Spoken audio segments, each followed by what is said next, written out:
بسم الله الرحمن الرحيم وبه نستعين إنه خير ناصرين ومعين صلى الله على سيدنا محمد وأهل بيته الطاهرين ولعنة الله على أعدائهم أعداء الله إلى لقاء الله أما بعد اللهم وفقنا لما تحب وترضى. Bugünkü 17-ci İslam tarixi dərsində inşallah Hicrətin 1-ci ilində baş verən bir neçə dənə hadisələr var. Onlarla tanış olacaq. Təxminən mən 10 dənə yaxın hadisə yazmışam. Onu inşallah tanış olacaq. Birinci hadisə böyük Yəhudi, Mədinədə olan böyük Yəhudi alimi Abdullah ibn Salam bu şəxs İslam Peyğəmbəri ilə münazirəyə gəlir. Onunla bəhsə gəlir. Bəhs edilir, hər nə bəhs edilir, nə qədər suallar verir. Çünki bunun zatında təqva deyilən bir şey var idi. O bilən ki, zatı yoxdur, qalsın ki, onlardan biz təqva axtaraq. Çünki zatında bunun təqva, Allahdan qorxu hissi var idi, özünə qiymət vermək hissi var idi. Bu, əqli dəlillərin qabağında əqli və nəqli. Çünki onların əlində olan kitablardan da, İslam Peyğəmbəri Tövratlarından da, hələ təhrif olunmuş Tövratlarından da bunlara dəlil getirilmişdir. Və ondan da əlavə əqli dəlillərlə də onun suallarına cavab verib, qane edici cavablar verdikdə o təslim olur və müsəlman olur. Bu, Yəhudilər içində səs-küy düşür. Həmin Abdullah ibn Salam. İkinci bir məsələ, İslam Peyğəmbəri Məscid-ül Nəbini təsis edir. Məscid-ül Nəbi həm insanların ibadət yeri idi, həm İslam Peyğəmbəri oradan bütün istəyir fərdi, istəyir ictimai, istəyir siyasi, ilahi hökmlərini vermək qərargah idi. Dünya və axirətin rabitəsidir. Təəssüflər olsun ki, bizlərdə məscidi bu dəqiqə bəziləri fəqət o məxsus bəzi fərdi ibadət və yaxud cəmiyyət olan ibadət. Xeyr, insanların bütün işlərinin həlli İslam Peyğəmbərinin nəzərində və İslamın nəzərində məsciddə həll olur. O cümlədən, məsələn, Kərbəlaya ziyarətinə gələnlər Nəcəf şəhərin yaxınlığında olan Küfə şəhərində Həzrət Əli Küfə məscidini ziyarət edirlər. Orada xüsusən görürsünüz, Həzrət Əli əleyhissalam xüsusi məqamı vardı ki, insanlara qəzavət edirdi. O cümlədən Peyğəmbər Əkrəm. Həm oradan siyasi hökmlər verirdi, hərbi hökmləri oradan verirdi. Yəni, məsciddə hər şeyi göstərirdi. Yəni, hər bir ünsür. Əgər bu şeylər ilahi bir rəng bunlarda olmasa, bəli, bunların məsciddə bir şey yoxdur. Amma məsciddə olanda və ilahi rəng, ilahi bir göstərişdən olanda, bunlar ibadət sayılır hamısına. Bu bir. İkinci məsələ bundan, üçüncü məsələ daha doğrusu bundan ibarətdir ki, Hicrətin 1-ci ildə baş verən hadisələrindən biri, mühacirlər gəlmişdilər, bizim də indiki dinləsə qaçqındılar, Hicrət edirlər, Məkkə cəmaatı, Məkkə müsəlmanları gəliblər, Mədinəyə qaçqındılar. Bunlar heç kəsə qaçqın düşərgəsizə durulmadı.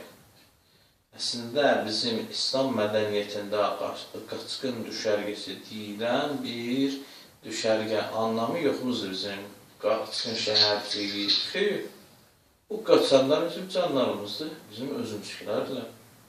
Əslində görə bizlər onları Ənsar kimi bizim tariximiz var. İslam Peyğəmbərinin Ənsar, yəni Mədinə cəmaatının müsəlmanları, o mühacir, yəni Məkkədən o qaçıb gələnləri, qaçqınlara neynədilər? Evlərində yer verdilər. Hərə bir dənəsinin əlindən tutdu, evinə apardı. İndi də o zaman evlərin villa 3 otaqlı, 2 otaqlı satır ki, müəyyən bir şərait qurdular, ta bir müddət keçinənəcək. Ondan sonra neynədilər? getirdilər Ənsar mühacirləri kömək eləyərək mühacirlər üçün ev tikməyə və Məkkədə tikinti işləri baş verdi. İndi diqqət elə.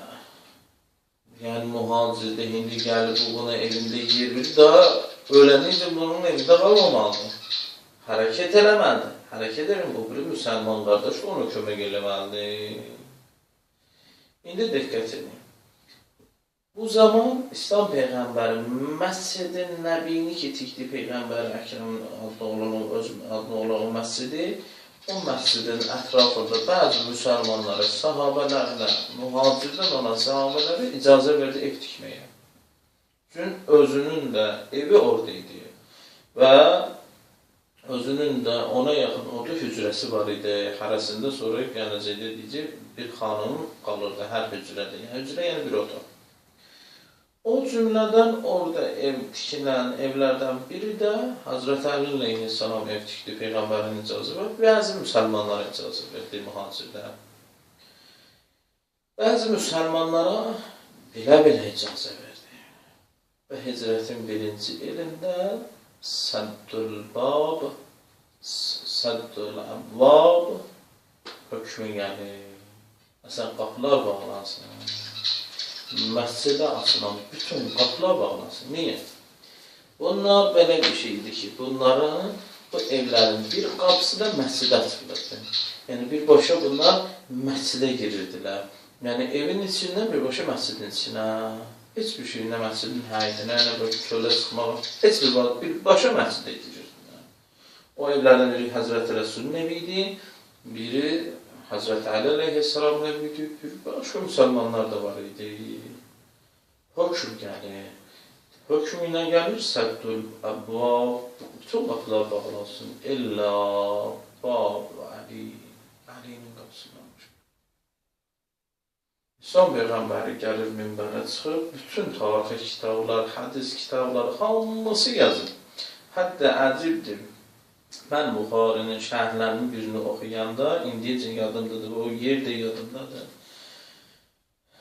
Səddül-Bab məsələsinə gələndə, orada bir cümləni edir. Çünki Səddül-Babda bəziləri uydurmalar uydururlar ki, güya bu birinci xəlifəyə icazə verir fəqət Peyğəmbər. Səddül-Bab illah Əbubəkr, Bab Əbubəkr, Əbibəkr.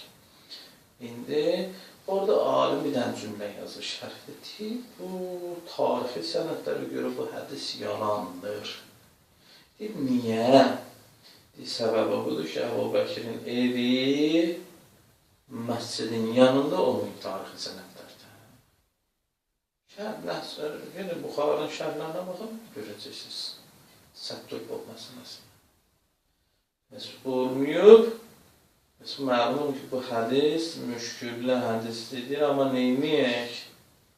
Neyniyək ki, bunu Buxarə nəql edir. Yəni, mən bu dərdəsəm, bu hədis uydurmadı, məni öldürərlər, atamı yandırarlar.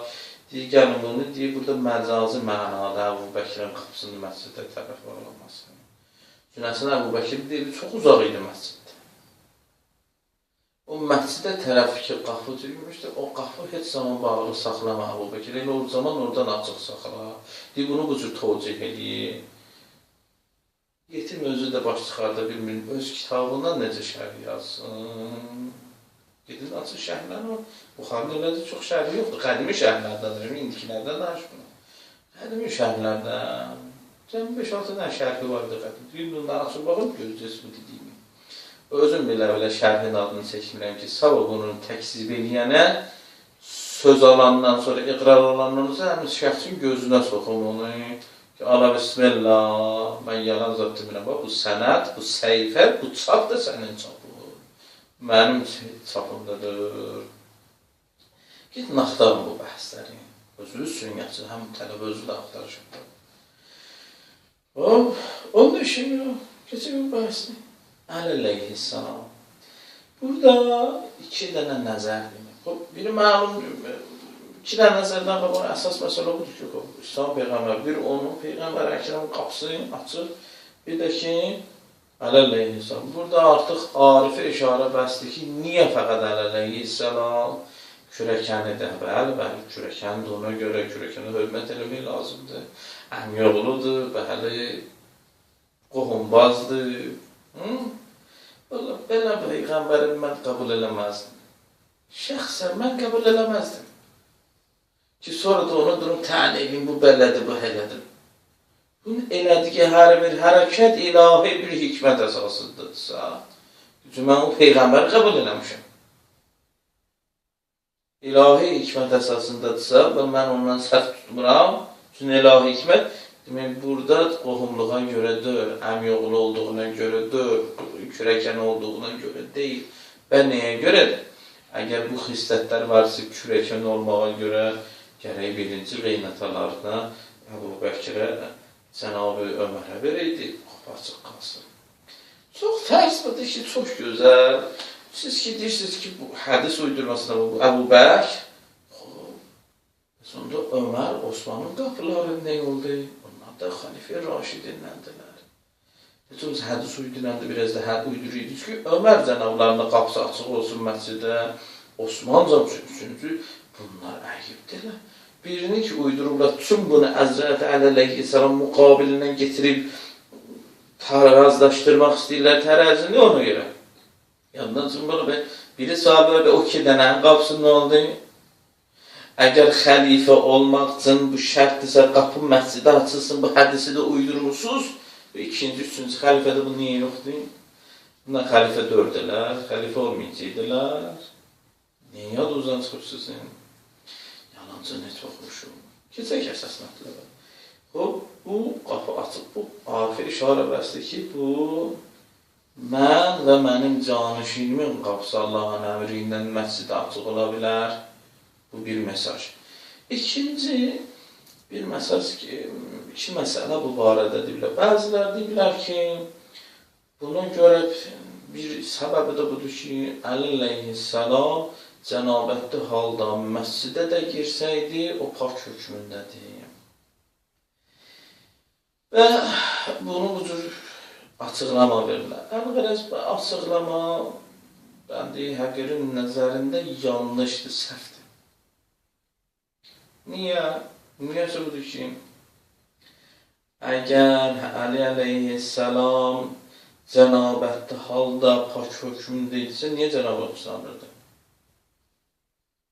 Bu bir. Əslən, cənabət söhbəti napaklıq halətinə şamildir. Paklıq, əgər Əli əleyhissalam pakdırsa, o da cənabətlidir ki.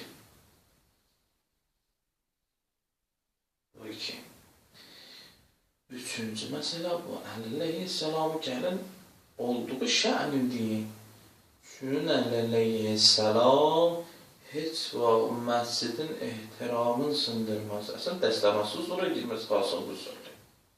Kimlərsə mümkündür qusurlu girərdi.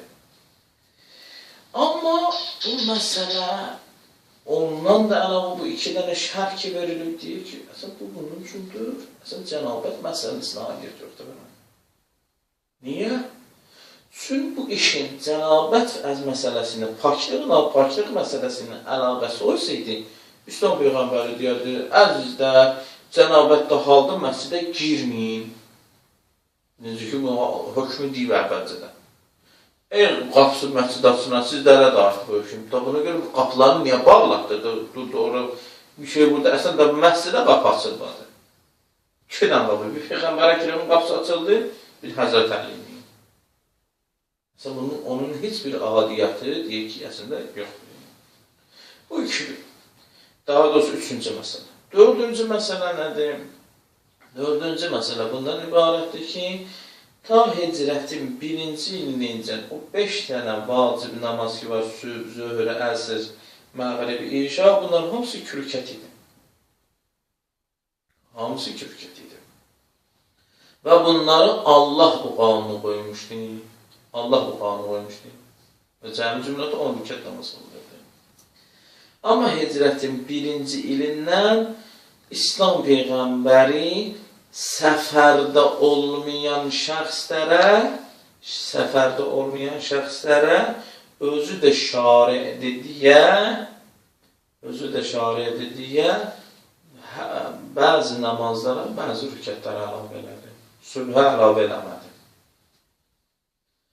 Zöhrə 2 rükət əlavə elədi. Əsrə 2 rükət əlavə elədi. Məğribə 1 rükət əlavə elədi. İşaya 2 rükət. Oldu 12 rükət. Və bu məsələ, və bundan qabaqki bir məsələdir deyim sizə, o məsələlərdən biri də budur ki, Səddül Bab məsələsində, Səddül Əbvab, qapılar bağlansın. Bəzilər nəzər qoydu ki, əhl-i sünnətə görə ki, fəqət vəhiy məqamında məsumdur Peyğəmbər. Fəqət vəhiy məqamında. Bu vəhiy ki, dör. Bəs burada mümkün də xəta eləsin. Öz fikridir. Əgər Peyğəmbər Əkrəmin öz şəxsi fikri isə, niyə müsəlmanlara etiraz eləmədi? Niyə etiraz eləmədi? Niyə fəqət əli ilə qapısı açıq qalmalıdır? Bəs o zamanın müsəlmanları dərk edirlər, bugünkülər ki, dərk edib bilmədiyi məsələni, bu ilahi əmrdir. Baxmayaraq, ayədir, hədisdir, Peyğəmbərin kəlamı, amma ilahi kəlamdır. Və burada xətası da ola bilməz, məsumdur şəxs. Namazlara əlavə edir bəzi rükətlər, ayədir, hədisdir. Amma üçün vəhiydə fəqət, onu biri düşün ki, o əqidədə olan əhl-i sünnət gəlir, düşün ki, bismillah, ki, vəhiydə mən 2 rükət qalacam. Həzrət Ələşkər kimi, Peyğəmbər ki, özünü Peyğəmbər elan edib, zındır. Və onun kimi 2 rükət qalsın. Və burada fiqhdə bir bəhsimiz var ki, İslam Peyğəmbəri özü şaridir. Bax, biri də əlamətlərdən biri də budur. Məsələn, məsum şaridir. Bu birinci məsələ. Bu da 4-cü məsələ. 5-ci məsələ nədir? Həzrəti Zəhra salamullah əleyhaya elçilik. Hicrətin 1-ci ilində olur. Çünki dərsimiz bizim müxtəsər tarixdə əvvəlcədən elanlamış ki, bəzi şeylərə işarə olunur, amma olan şeyləri indi qısa şəkildə də, bunun təfsilatına elə çox gedmirəm. Qapını birinci dəfə o elçiliyə Cənab-ı Əbu Bəkir qeynətə döyür. İslam Peyğəmbəri buyurur, yox, sənə veriləsə qızım yoxdur, gedir. Gedir, dostu gəlir, Cənab-ı Ömər.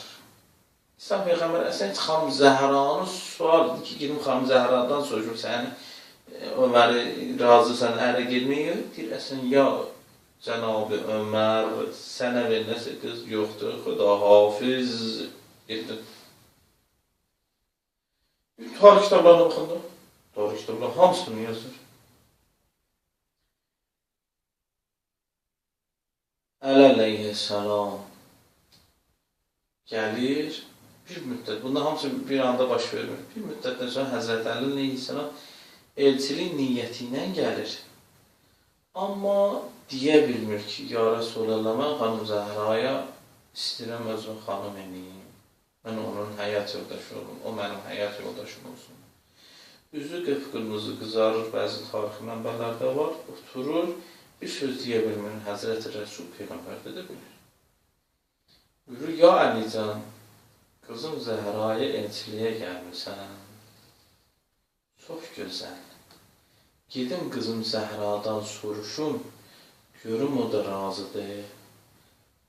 Bəzi vaxtlar, əgər xətər olsa, xətərə əvvəlcədən ata dəf edir. Olmaz, 2 nəfərə ki, necə o dedi.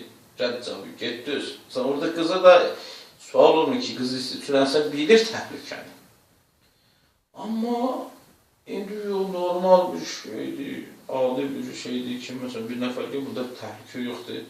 Təhlükə olmayanda burada artıq atanın vilayətindən əlavə atalar gərək soruşun, qızları ilə də məsləhət məşvərət eləsin. İndi qızım, bu adam mən tanıyım, bu xətərli adamdır. Mən elə bilərəm səni buna verir, mən buna razıyım, bilməm. Sən özün də razısan, əqddə gərək bunlar olsun, qızın razılığı da şərtdir. Deyir Həzrəti Zəhra salamullah aleyha da başını salır aşağı sakit. Orada fiqhdə də bir qanun çıxır, sükut razılıq əlamında. Sükut hər yerdə yox, elçilikdə o da qadınlara aiddir. Bəzi zaman biri bir söz deyir, hamısı deyir, sakit yanımız budur ki, razısınız hamınız. Xeyr, valla, bu fəqət həya, ata ilə övlad arasında həya pərdəsi yırtılmasın deyə elçilikdə ata ilə qızın arasında olan söhbətdə qız əgər sakitlik yazır, yəni razılıq əlamətidir. Həya sifəti, o da fəqət orada. Başqa heç bir yerdə bu qanun keçərlidir. Və Hazreti Rəsul gəlir, hər ikisinin əqdini oxuyur və bunlar, elhamdülillah, bərəkətli aləm olurlar. Və əcib məsələ budur. Niyə o 2 nəfərə qız verilmədi? Adam bunu gitsin, düşünsün, çox mətləb var. Niyə Həzrət Əliyə verdi? 6-cı məsələ, Məscid-i Nəbidə İslam Peyğəmbəri çağırır. Bu hadisə 2 dəfə baş verir. Biri, birinci deməli, birinci ildə baş verir. O da bundan ibarətdir ki, mühacirlə ənsarı çağırır hamısına. Əksəriyyət olaraq bir dənə mühacir, bir dənə ənsarı bir-birinə qardaş edir. Aralarında qardaşlıq əhd oxuyur. Bəzidə bir gözə sual verirlər. Bizə məsələn, gələn suallardan bir çoxdur. Bacı və qardaşlıq siğəsi var İslamda, əqdi var İslamda. Boş şeydir, bunların hamısı fantastikadır. Utopiyadır, valla xəyal pərdazı. Toluyumuraq o şeylər. İslamda elə bir şey yoxdur. Qız, oğlan dostluğu deyilən bir şey yoxmuzdur. Amma biri-birinə qardaş. Bu nədir? Müminə bir-birinə qardaş. Kullu müminə ixtər. Ayəmiz var, hədislərin. Bir yaxşı, niyə Peyğəmbər bunlar bir-birinə qardaşı? Və bu sünnət bizdə qalır, fəqət şiələrdə. Bu sünnət şiələr tarixdə 2 dəfə olub. Biri hicrətdə, bu 1-ci ilində. O da budur ki, bunlar dünya və axirət bir-birinə qardaşdılar. Və hətta bizə onun o əqdin duasında gəlib ki, dualarımda, ya heç bir şeyimdə, xeyrimdə, şərdə heç vaxt səni unutmayacaq. Hətta əgər Allah mənə desə, behişdə get, Allah göstərməsin, sənə deyilər cəhənnəmə get, mən behişdə sənsiz qədəm qoymaram. Yəni, bu cür.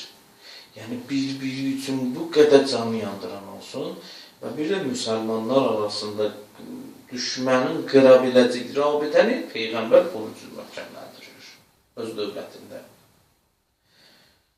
Bismillah, İslam Peyğəmbər bu işi görür. Əksəriyyət bir mühacir, yəni bir Məkkəli, bir Ənsar, bir Mədinəli, bu cür. Amma bəzi vaxtlar yox. Məsələn, suyu kimə uyğun gəlirsə, onu da ona. Məsələn, Əbu Bəkir cənablarına, Ömər cənablarına qardaş edib. Da bunları hərəsində də Ənsar bir belə özlərinə, ya Allah. Və belə şey az bir müslim olur. Bütün hamını bir-birinə qardaş edir. Həzrət Əli əleyhissalam qalır. Hazreti Ali aleyhisselam məsum, imam, Hazreti Resul da məsum, həm imam, həm Peyğəmbər. Hazreti Ali sual verir məsciddə, ya Rasulallah, bu aləmdə mənə qardaşdır, bu hamıdır bir-birinə qardaşdır, daha heç kəs qalmadı, bəs mənim qardaş yoxdur. Qulaqlarını eşitdirir, cəmat, zehinlərimizi təzə, mənə qardaş yoxdur. Hazreti Resul buyurur, niyə? Sənə bir dənə qardaş var. Dünya, axirət, qardaşım fəxət sənsən. Ya Əlikcəm. Kürəkən də onu görə çox istəyir. Qiynatanı görə kürəkəndən çox istəyir. Çünki qiynata böyükdür. Heç bir qiynatasını özünə qardaş edəm. Fəqət Əleyhisselam. Burada da bir arifə işarət bir mesaj götürür ağıllılara. 7-ci məsələ, əksər tarixlərin yazdığına görə Cənab-ı Aşini hicrətin 1-ci ili Şəvval ayında ailə qurur. 8-ci əzan və iqaməni müstəhəbbi əməl kimi namazın əvvəlinə qeyd edir. Əzan və iqamə hicrətin 1-ci ilində. 9-cu böyük səhabələrdən Əsəd ibn Zürarə. Bu Mədinəli olan ilk müsəlmandır. İlk müsəlman bu olur bu şəxs. Əsəd ibn Zürarə, Osman ibn Məzun, Həbəşəyə hicrət eləyənlərin içində olan. Külsüm ibn Hidəm. Bunlar, bu 3 dənə böyük şəxsiyyət, İslam Peyğəmbərinin nəzərində də böyük olan şəxsiyyət dünyasını hicrətin 1-ci ilində dəyişirlər. İslam Peyğəmbəri öz siyasi olan dövlətini, İslam dövlətini qurarkən içəridə müsəlmanlar bir-birinə qardaş edir. Müsəlmanlardan başqa dinlərdə fəqət yəhudilər var. 3 dənə yəhudilərin qəbiləsi vardır. Bəni Nəzir, Bəni Qureyzə və Bəni Qinuqa. Əcib qəribadları var, işimiz yoxdur onlarda.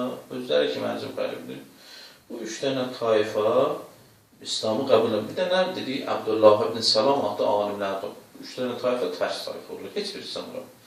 İslamı ki, qəbul eləmək müsəlman küdür, qıraqdır. Bunlardan mütləq təhlükə gözlə. Peyğəmbər bunlardan əhd alır.